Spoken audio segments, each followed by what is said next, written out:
Now, Special Prosecutor Kisi Ejabeng says after a careful review of the evidence gathered by his office against Boko Central MP Mahama Ayariga, he's left with no choice but to discontinue the case. A prosecution of the legislator, he explains, will amount to a waste of time as the state will not meet the evidence threshold required to secure a conviction. The NP and businessman Kendrick Marfo was slapped with charges including using public office for private benefits by the Martin Amidu-led Office of Special Prosecutor. Earlier this year, the High Court acquitted and discharged the NP in another case filed by Mr. Amidu over the procurement of ambulances, with the court saying there was no case for the MP to answer.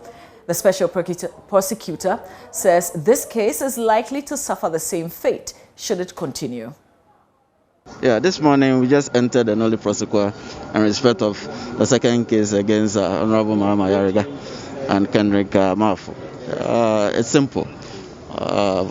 When I assumed office, we have further scrutinized the docket, and upon the available evidence, we deem it that the Republic will be unable to prove its case based on the standard of proof required in criminal cases, that is beyond reasonable doubt. We will not be able to do it.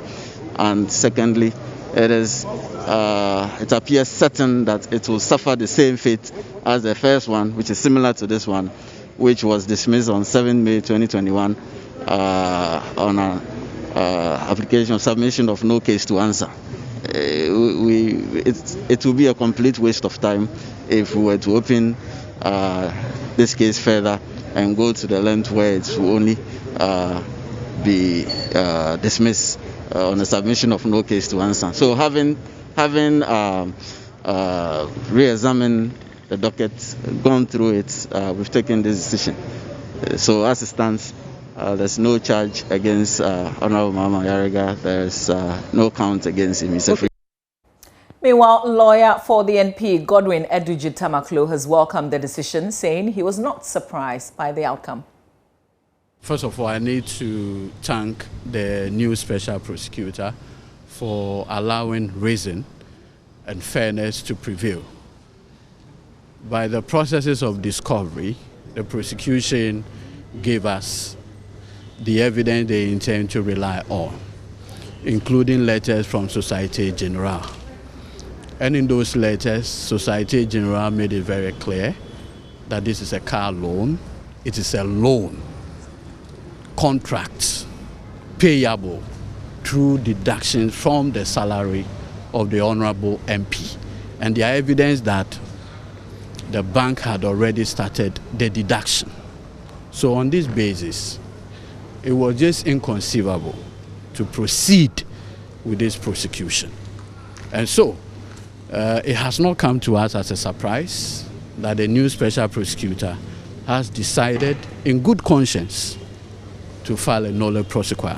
And rightly so, he indicated that the evidential standard required in a criminal trial is proof beyond reasonable doubt.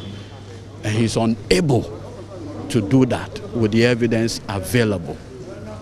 We are grateful to him, and we are grateful to the courts for what has happened today. If I remember correctly, this disclosure also in addition, yes, the tax evasion charges was all those matters. The customs officers came, and the customs officers' statements were very germane. Were clearly very germane. Exonerated. So obviously, like the SP rightly pointed out, that the evidence they have, in order to meet the evidential burden that's proved beyond reasonable doubt, it was going to be a huge task. And also he made a point that already the first case involving the same accused persons and others, the court acquitted and discharged them. And so he could see that these charges suffering the same challenge.